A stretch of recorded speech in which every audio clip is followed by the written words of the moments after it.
Hello friends, जैसे कि हम सब जानते हैं कि किडनी की प्रॉब्लम्स लगातार बढ़ती ही जा रही है। इंडिया में हर 10 में से एक व्यक्ति को किडनी की प्रॉब्लम है और अफसोस की बात तो ये है कि उनमें से 90% को ये पता ही नहीं है कि उनको किडनी की प्रॉब्लम है। वर्ल्ड ओवर आज 85 करोड़ पीपल जो है किडनी की बीमारी से ग्रस्त है। इसमें बड़े बड़े पॉलिटिशियंस हैं जिनके डायलिसिस हो चुके हैं, डायलिसिस हुए हैं, ट्रांसप्लांट हुए हैं, बड़े बड़े फेमस सेलिब्रिटीज़ है, हॉलीवुड सेलिब्रिटीज़ है, इंडियन सेलिब्रिटीज़ है। तो ये बीमारी ने किसी को भी अछूता नहीं रखा, क्या अमीर क्या गरीब, ये प्रॉब्लम सभी को है। आज वर्ल्ड किडनी डे पर हम समझते हैं कि ये बीमारी को कैसे रोका जा सकता है। तो इस बार का वर्ल्ड किडनी डे का टॉपिक है are your kidneys okay, detect early, protect kidney health. तो मैं doctor Humam Siddiqui, consultant nephrologist and kidney transplant specialist, Holy Family Hospital New Delhi से आज इसी टॉपिक पर आपके साथ चर्चा करूंगा। जैसा कि हम जानते हैं, किडनी डिजीजेस साइलेंट किलर्स की तरह होती है। ये अपने शुरुआती वक्त में असिम्टोमेटिक होती है और जब इसके सिम्टम्स या लक्षण आना शुरू होते हैं तब तक बीमारी बहुत ज़्यादा एडवांस स्टेज में पहुंच जाती है। इलाज इसका इतना महंगा है कि हमारे देश में सिर्फ 5 से 10% लोग ही डायलिसिस या ट्रांसप्लांट को अफोर्ड कर पाते हैं। तो एज अ हेल्दी पर्सन हम कैसे इस बीमारी का रूट कॉज एड्रेस करें, कैसे हम इस बीमारी को प्रिवेंट करें, कैसे हम इसे अपने तक पहुंचने ना दें और अगर ये आ भी रही है तो कैसे इसे तुरंत कंट्रोल करें, इसके लिए जानते हैं हमें क्या करना होगा। तो जानते हैं एज अ हेल्दी पर्सन कैसे हम अपनी किडनी की प्रोटेक्शन करें। नंबर 1, फिट एंड एक्टिव रहें। एक एक्टिव लाइफस्टाइल बहुत इंपॉर्टेंट है किडनी डिजीज को प्रिवेंट करने के लिए। तो मॉडरेट एक्सरसाइजेस करना जैसे कि स्विमिंग, ब्रिस्क वॉकिंग, जॉगिंग, ये किडनी डिजीज को प्रिवेंशन में एक काफी इंपॉर्टेंट टिप है। याद रखें, अगर आपको ब्लड प्रेशर और हाइपरटेंशन नहीं है उसके बावजूद भी ओबेसिटी का किडनी डिजीज के साथ लिंक स्थापित हो चुका है, लिंक स्थापित है, तो ओबेसिटी को प्रिवेंट करना है, लाइफस्टाइल को एक्टिव रखना है। BMI आपका जो इंडियन स्टैंडर्ड्स है उसके हिसाब से नॉर्मल रेंज में रखें, ये कोशिश होनी चाहिए। डाइट का इसमें बहुत इंपॉर्टेंट रोल है।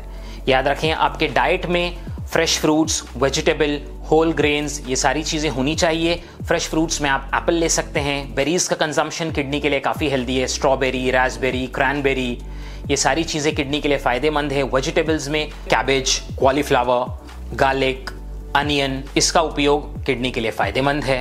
साथ में आप अगर ऑलिव ऑयल का प्रयोग कर सकें, फिश, लीन प्रोटीन्स, एग्स, ये सारे आपके डाइट में होने चाहिए। तो एक healthy balance diet kidney health के लिए बहुत ज़्यादा ज़रूरी है। नमक का उपयोग दिन भर में 5 ग्राम से कम करें। तो टोटल इंटेक सॉल्ट का दिन भर में 5 ग्राम्स हो, क्योंकि सॉल्ट को अब्जॉर्ब करने में किडनी पर स्ट्रेन पड़ता है। इसके अलावा refined carbohydrates, unhealthy fats, red meat, caffeine ज्यादा मात्रा में, दिन में 1 से 2 कप कॉफी तो ठीक है, बट उससे ज्यादा भी अगर आप कैफीन कंज्यूम करते हैं तो वो किडनी पर असर करता है। एरेटेड ड्रिंक्स जिसमें फास्फोरस की बहुत ज्यादा मात्रा होती है, इन सब चीजों को अवॉइड करना चाहिए। शुगर्स के हाई कंटेंट को अवॉइड करना चाहिए। स्मोकिंग या धूम्रपान से किडनी के आसपास जो ब्लड वेसल्स है वो हार्डेंड हो जाती है, उसमें एथेरोस्क्लेरोसिस हो जाता है जिससे किडनी डैमेज होती है। बहुत ज्यादा मात्रा में अल्कोहल लेने से ब्लड प्रेशर शूट करता है और उससे भी किडनी पर फर्क पड़ता है। तो स्मोकिंग को क्विट करना है और अल्कोहल को बहुत ज्यादा लिमिट करना है। सबसे इंपॉर्टेंट टिप किडनी के प्रोटेक्शन में आपका हाइड्रेशन है। दिन भर में कम से कम 2.5 से 3 लीटर पानी या 12 से 14 ग्लास पानी आपको कंज्यूम करना है। इससे आपकी किडनी हाइड्रेटेड रहेगी। अक्सर पानी के लिए लोग ये पूछते हैं 2.5-3 लीटर पानी क्या ये हर इंसान पे एप्लीकेबल है या छोटे बच्चों के ऊपर थोड़ा अलग है और जो बहुत ज़्यादा ओबीज है उनके लिए थोड़ा अलग है। तो इसमें याद रखें 30 ml पर kg का फॉर्मूला हम अप्लाई करेंगे। यानी अगर एक 70 kg का आदमी है तो उसके लिए 70 kg इंटू 30 ml, तो ये उनके लिए दिन भर का नॉर्मल फ्लूइड इनटेक होना चाहिए। तो इसमें आप छोटे बच्चे का अगर वजन कम है तो इस फॉर्मूले के तहत आप देख सकते हैं कि उसको दिन भर में कितना पानी लेना है। एक सिंपल टिप यहाँ पर यह भी है कि जब आप यूरिनल में हो तो आप अपने यूरिन के कलर को ऑब्जर्व करें। अगर वो क्लियर है या लाइट पेल है, इसका मतलब आपका हाइड्रेशन अच्छा है। बट अगर यूरिन काफी गाढ़ा आ रहा है, कॉन्सेंट्रेटेड आ रहा है, येलोइश बहुत ज्यादा है, थोड़ा येलो होना ये तो नेचुरल है, बट अगर बहुत ज्यादा है इसका मतलब कहीं ना कहीं आपका हाइड्रेशन ठीक नहीं है, आप पानी कम पीते हैं। तो अपने बॉडी को हाइड्रेटेड रखें, पानी का सेवन अच्छे से करें। खासतौर पर अब जब समर्स आने वाले हैं, water intake is very important. याद रखें, over the counters pain killer का उपयोग बिल्कुल भी नहीं करना है। मैंने देखा है कई लोगों को ये आदत होती है कि जाते हैं फार्मेसी पर और ब्रूफेन और कॉम्बिफ्लैम और इस तरह से उनको दर्द की दवाइयां लेने की आदत पड़ जाती है। इस तरह से ओवर द काउंटर मेडिसिन लेने से किडनी पर बहुत ज्यादा नुकसान होता है। याद रखें, अगर आपको कोई क्रॉनिक पेनफुल कंडीशन है तो उसके लिए आप अपने डॉक्टर से कंसल्ट करें। वो आपकी किडनी हेल्थ को देखते हुए आपको सेफ मेडिसिन एडवाइस करेंगे।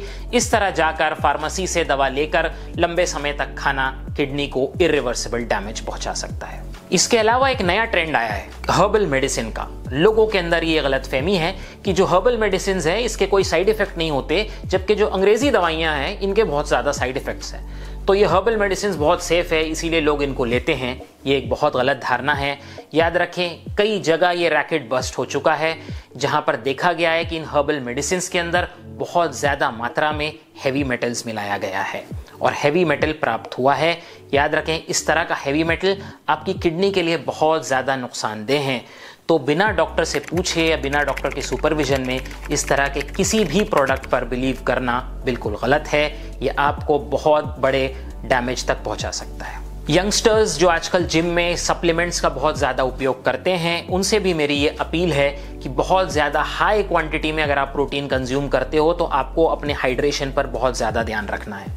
WHO रिकमेंड करता है 1 mg पर kg प्रोटीन्स, बट मैं ये देखता हूँ कि जिम में बहुत ज़्यादा हाई मात्रा में लोग प्रोटीन कंज्यूम कर रहे हैं, साथ में क्रिएटिनिन, उसके ऊपर कुछ स्टेरॉइड्स, कुछ कॉफ सिरप को अल्कोहल में मिलाने का ट्रेंड है, एनाबॉलिक स्टेरॉइड्स को लेने का ट्रेंड है। ये सारी चीज़ें आपकी किडनी पर काफ़ी ज़्यादा डैमेज करती है। कई केसेस ऐसे डेली आते हैं। तो आपको ये सारी चीज़ों से बचना है, नेचुरल तरीके को ही अपनाएं बॉडी बिल्डिंग के लिए। इसके अलावा आजकल जो कॉर्पोरेट्स में हाई स्ट्रेसफुल लाइफ है, उस सब के लिए भी आपको स्ट्रेस बस्टिंग एक्सरसाइजेस का उपयोग करना चाहिए, जैसे कि आप मेडिटेशन करें, आप योगा करें, ब्रीदिंग एक्सरसाइज करें। अगर आप नमाज पढ़ते हैं तो उसको स्लोली एकदम इत्मीनान के साथ पढ़ें। ये सारी चीज़ें आपका स्ट्रेस बस्ट करने में काम आएगी। 7 to 9 hours of daily sleep important है। आपकी बॉडी को और आपकी किडनीज को रेस्ट की बहुत ज़्यादा ज़रूरत है, तो अपने शरीर को रेस्ट भी देना इंपॉर्टेंट है। जो डायबिटिक पेशेंट्स हैं उनको अपना HbA1c 6.5 to 7 के से कम रेंज में रखना है।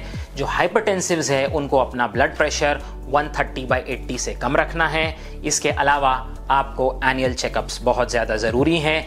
याद रखें, 3 सिंपल चीज़ें दर्शाती है कि आपकी किडनी हेल्दी है या नहीं। एक तो ब्लड प्रेशर, दूसरा यूरिन में प्रोटीन आना, एक सिंपल सा यूरिन रूटीन आपको बता देगा, और तीसरा ब्लड में KFT यानी क्रिएटिनिन और यूरिया के लेवल्स। तो ये एनुअल चेकअप आपके लिए बहुत ज़्यादा ज़रूरी है, स्पेशली अगर आप 40+ है तो और भी ज़्यादा ज़रूरी है। अगर आप डायबिटिक है, अगर आप हाइपरटेंसिव है या आपके परिवार में किडनी की किसी तरह की डिजीज़ है, तो ये एनुअल चेकअप्स बहुत ज़्यादा इंपॉर्टेंट है। और अगर आप एक बार किडनी डिजीज से डायग्नोस हो जाते हो तो फिर 3 मंथली या उससे ज़्यादा फ्रीक्वेंटली या 6 मंथली, जैसे भी डॉक्टर्स आपको एडवाइस करें, इस तरह से किडनी का चेकअप बहुत ज़्यादा इंपॉर्टेंट है। सिंपल सा टेस्ट करने की बात है, लेकिन एक बहुत बड़े कैटास्ट्रोफ को आप सही वक्त पर पकड़ सकते हैं, क्योंकि ये CKD एक लाइलाज बीमारी है। इसको सही वक्त पे डायग्नोस करना बहुत ज़्यादा ज़रूरी है ताकि इसके कोर्स को स्लो किया जा सके, इसे कंट्रोल किया जा सके। तो ये थे आपके किडनी को हेल्दी रखने के लिए कुछ इंपॉर्टेंट टिप्स। ये जानकारी आप ज़्यादा से ज़्यादा लोगों तक पहुँचाएं ताकि ये जो बढ़ता हुआ मेनेस है CKD का, इस पर आप और हम मिलकर नियंत्रण ला सकें। Thank you.